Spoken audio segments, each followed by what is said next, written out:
నమస్తే.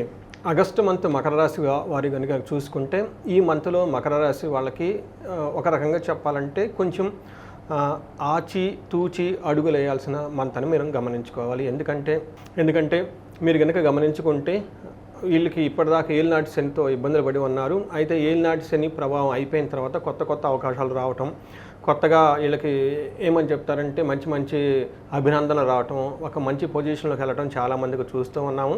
అయితే చాలామంది మకర రాశి వాళ్ళకి ఒక ప్రాబ్లమ్స్ ఫేస్ చేస్తున్నారు. అదేంటంటే ఫైనాన్షియల్ ఇష్యూలు ఇంకా చాలా స్టెబిలైజ్ అయితే అవ్వలేదు. చాలామంది అయ్యారు స్టెబిలైజ్డ్, బట్ ఇంకా కొంతమంది ఫైనాన్షియల్గా నిలదొక్కోవాల్సిన అవసరం, కొత్త అవకాశాలు రావాల్సిన అవసరం అయితే వీళ్ళకి చాలా ఎక్కువగా ఉంది. అయితే ఈ టైంలో కనుక ఆగస్టు మంత్లో కనుక చూస్తే, ఆగస్టు మంత్లో ఈ రాశి వాళ్ళు కొంచెం జాగ్రత్తగా ఉండాలి. ఇప్పటిదాకా మీరు వెళ్ళిన ఏమంటారు దూకుడుతనాన్ని కొంచెం ఆపి నిదానంగా స్లో అయ్యి కొంచెం బ్రేక్ తీసుకోవాల్సిన టైం అయితే మీకు మరలా వచ్చేసింది. ఈ మంత్ పర్టికులర్గా ఆగస్టు మంత్ తర్వాత సెప్టెంబరు మిడ్ వరకు కొంచెం జాగ్రత్తగా ఉండటం ఎంతైనా అవసరం. వివరాల్లో కనుక మనం చూసుకుంటే, మనకి మకర రాశి కనుక చూసుకుంటే వీళ్ళది ఉత్తరాషాఢ 2, 3, 4 పాదాలు, శ్రవణం 1, 2, 3, 4 పాదాలు, ధనిష్ట 1, 2 పాదాలంతా కూడా మనకి ఈ మకర రాశిలో ఉంటారు. పేరు బలం కనుక మనం చూసుకుంటే వీళ్ళకి చూసుకుంటే బో, జా, జీ, జూ, జే, జో, కా, గా, గి ఈ అక్షరాలు మోరార్లెస్ ఇదే సౌండ్తో ఉన్న వాళ్ళంతా కూడా మనకి మకర రాశి కింద వస్తారని గమనించుకోవాలి. మన గ్రహస్థితి కనుక గమనించుకుంటే, ఫస్ట్ శుక్రుడు వీళ్ళు మిథున రాశిలోకి ఎంటర్ అవుతున్నారు ఆగస్టు 26వ తారీఖున. నెక్స్ట్ కర్కాటక రాశిలోకి బుధుడు అయితే 22వ తారీఖున ఎంటర్ అవుతున్నాడు.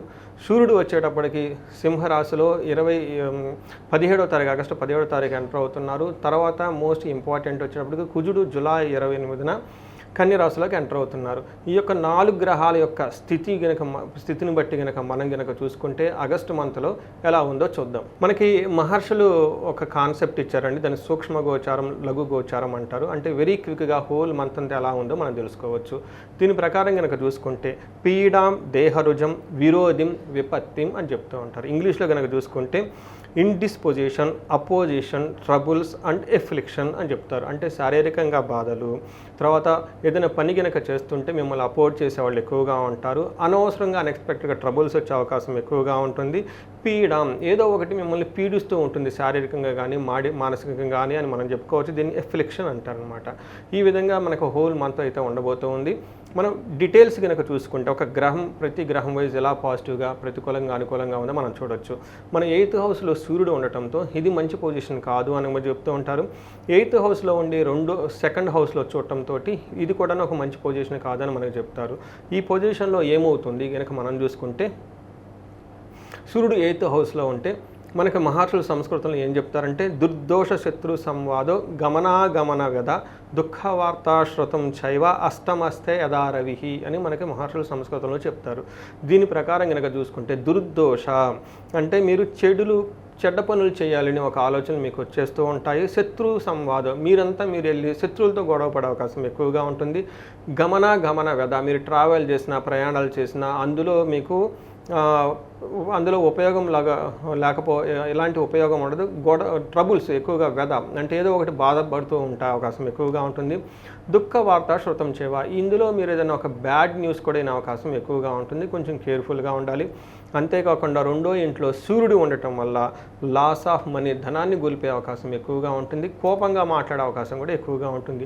అంటే ఒక రకంగా చూస్తే 8th హౌస్లో సూర్యుడు అంతా మీకు అనుకూలంగా ఉండరు, కొంచెం జాగ్రత్తగా ఉండాలి. పర్టికులర్గా ఆగస్టు 17th నుంచి ఆగస్టు 27th వరకు చాలా జాగ్రత్తగా ఉండటం ఎంతైనా అవసరమని మీరు గమనించుకోవాలి. 9వ ఇంట్లో చూసుకుంటే కుజుడు ఉన్నాడండి. కుజుడు 9వ ఇంట్లో ఉండి 12వ స్థానాన్ని, 4వ స్థానాన్ని చూడటంతో కుజుడు తన ఉన్న పొజిషన్ అంత మంచిది కాదు అని మనం చెప్పుకోవాలైతే ఇతని యొక్క ప్రభావం, ఈ కుజుని యొక్క ప్రభావం అంత సీరియస్గా అయితే ఉండదు, కానీ నెగిటివ్గా ఉంటుందని కొంచెం జాగ్రత్తగా ఉండటం ఎంతైనా ఇంపార్టెంట్. మనం చూసుకుంటే కుజుడు 9వ ఇంట్లో ఉంటే అసనాచ ధనశూన్యం, శోషణం, దేహపీడనం, స్థాననాశ విరోధం చ నవమస్త ధారాసుతే అని మనకి యాన్షియంట్ స్క్రిప్చర్స్లో చెప్తూ ఉంటారండి, మనకు మహర్షులు చెప్తూ ఉంటారు. ఈ ప్రకారం చూసుకుంటే అశనాచ్య ధనశూన్యం, అశనాచ్య అంటే అన్నానికి కూడా ఇబ్బంది పడే కటకటలాడే అవకాశం ఎక్కువగా ఉంటుంది. శరీరం ఎండిపోయినట్లు ఉంటుంది. ఒళ్ళు నొప్పులు, స్థాన భ్రష్టత్వం, మీ యొక్క పొజిషన్ స్టేటస్ని కోల్పోయే అవకాశం కూడా చాలా ఎక్కువగా ఉంటుంది. మీకు వృధాగా ప్రయాణాలు అయ్యే అవకాశం ఎక్కువగా ఉంటుంది. అయితే ఈ ఒకటి కుజుడు పెట్టే ఈ యొక్క ఏమంటారు, కుజుడు పెట్టే ఈ యొక్క బాధలు కనుక చూసుకుంటే అంత తీవ్ర స్థాయిలో ఉండవు. బట్ ఎందుకైనా కనుక మీరు కొంచెం జాగ్రత్తగా ఉండటం ఎంతైనా ముఖ్యము. దీనితో పాటు ఓవర్ ఎక్స్పెండిచర్, విపరీతంగా ఖర్చులు పెట్టే అవకాశం ఎక్కువగా ఉంటుంది. తర్వాత మీకు కడుపులో నొప్పి, తర్వాత శత్రువుల బాధ కూడా మీకు చాలా ఎక్కువగా ఉంటుందని గమనించుకోవాలి.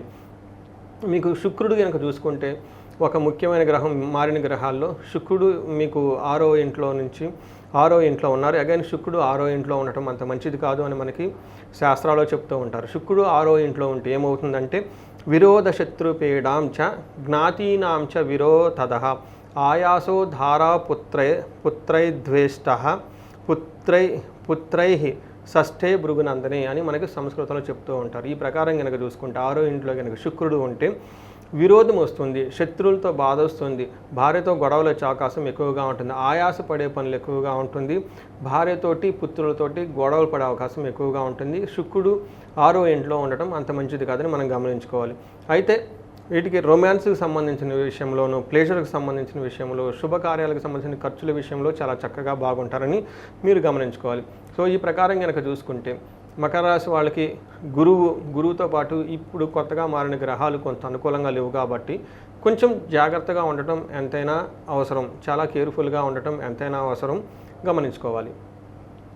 ఉత్తరాషాఢ, శ్రవణం, ధనిష్ట 3 నక్షత్రాలు ఈ యొక్క రాశిలో ఉంటాయి. నక్షత్రం ప్రకారం కనుక మనం చూసుకుంటే మనకు మహర్షులు ఒక కాన్సెప్ట్ ఇచ్చారు, అంగగోచారం అంటారు. ఈ గోచారం యొక్క కాన్సెప్ట్ ప్రకారం ప్రతి నక్షత్రానికి కూడా ఎలా ఉంటుందో మనం తెలుసుకోవచ్చు. ఈ ప్రకారం కనుక చూసుకుంటే ఉత్తరాషాఢ నక్షత్రం వాళ్ళకి రాజ్యలాభము, ప్రమోషన్స్ అయితే వచ్చే అవకాశం ఎక్కువగా ఉంటుంది. కానీ రోగము, అతి భయము, దరిద్రము 3 యొక్క నెగిటివ్ క్వాలిటీస్ని కొంచెం జాగ్రత్తగా ఉండాలి. శ్రవణం నక్షత్రం వాళ్ళకి రాజ్యలాభం అయితే చక్కగా చూపిస్తూ ఉంటుంది. అంటే మీరు చేస్తున్న ఉద్యోగంలో ప్రమోషన్స్ వచ్చే అవకాశం ఎక్కువగా ఉంటుంది. కానీ రోగము, దరిద్రము, అతి భయము చూపిస్తుంది. అంటే మీకు హెల్త్ కాంప్లికేషన్స్ రావటం, దాంతోపాటు ఫైనాన్షియల్గా క్రైసిస్లో పడిపోవటం, దీంతో ఈ రెండింటి వల్ల మీరు అతిగా భయపడే అవకాశం కూడా ఎక్కువగా ఉంటుంది. ధనిష్ట నక్షత్రం కనుక చూసుకుంటే రాజ్యలాభము, రోగము, అతి భయము, దరిద్రము ఎక్కువ చూపిస్తూ ఉంటుంది. ఈ ప్రకారం కనుక చూసుకుంటే మీకు ప్రతికూల పరిస్థితులు కొంచెం ఎక్కువగా ఉన్నాయి కాబట్టి కొంచెం జాగ్రత్తగా ఉండటం ఎంతైనా అవసరం. పర్టికులర్గా ఉత్తరాషాఢ నక్షత్రం వాళ్ళు కనుక ఎవరైనా గుండెకి గాయాలయ్యే అవకాశం ఎక్కువగా ఉంటుంది, కొంచెం జాగ్రత్తగా గమనించండి. చూసారు కదండి, మీరు కనుక ఈ రాశి వాళ్ళకి కొంచెం మిక్స్డ్గా ఉంది కాబట్టి, ఆల్మోస్ట్ మిక్స్డ్ అని కాదు, కొంచెం నెగిటివ్గా ఉంది కాబట్టి మీరు కొంచెం జాగ్రత్తగా ఉండాలి. ఎక్కువగా ఆధ్యాత్మికంగా ఉండటం ఎంతైనా అవసరం. చక్కగా అన్ని పండుగలు ఈ శ్రావణ మాసంలో సెలబ్రేట్ చేసుకోండి. శ్రావణ శుక్రవారాల దగ్గర నుంచి మంగళగౌరి వ్రతాల దగ్గర నుంచి వీటితో పాటు వరమహాలక్ష్మి, వినాయక చవితి పండుగలు భక్తి శ్రద్ధలుగా చేసుకోండి. ఆధ్యాత్మికంగా ఉండటం ఎంతైనా అవసరం. ఇవి కాకుండా ఈ రాశి వాళ్ళు కనుక ఎవరైనా ధనానికి ఇబ్బంది పడుతూ ఉంటే ఇప్పటి వరకు నేను కుబేర పాశుపత అభిషేకం, మహాలక్ష్మి విశేష హోమం ఈ 2 కార్యక్రమాలు చాలామందికి సజెస్ట్ చేశాను. కొంతమందికి 1 to 1 వాళ్ళ ఇళ్లలో, వాళ్ళ ఆఫీసుల్లో కూడాను 2 రోజులు ఒక దీక్షలాగా వాళ్ళు చేయించడం జరిగింది. చాలామంది చక్కగా బెనిఫిట్ పొందారు. అయితే కొంతమంది మాకు అంత ఖర్చు మేము భరాయించలేమండి అని కొంతమంది అడగటం జరిగింది. వాళ్ళందరిని దృష్టిలో పెట్టుకొని సామూహికంగా ఇది ఒకసారి సెలబ్రేట్ చేద్దాము, ఈ ఉత్సవాన్ని చేద్దాము అని చెప్పేసి ఆలోచించి ఆగస్టు 21, 22వ తారీఖు ఈ 2 రోజుల్లో అమ్మవారికి సంబంధించిన విశేష మహాలక్ష్మి హోమం, శీఘ్రంగా ధనం రావడానికి, పోయిన ధనం మీకు తిరిగి రావడానికి శ్రీ సూక్తంతో సంపుటీకరణ చేసిన ఒక విశేష హోమం చేస్తూ ఉన్నాము. దానికి ముందు రోజు వచ్చేటప్పటికి మీకు వచ్చిన ధనం మీ ఇంట్లో స్థిరంగా నిలబడటానికి కుబేర పాశుపత అభిషేకం చేస్తూ ఉన్నాం.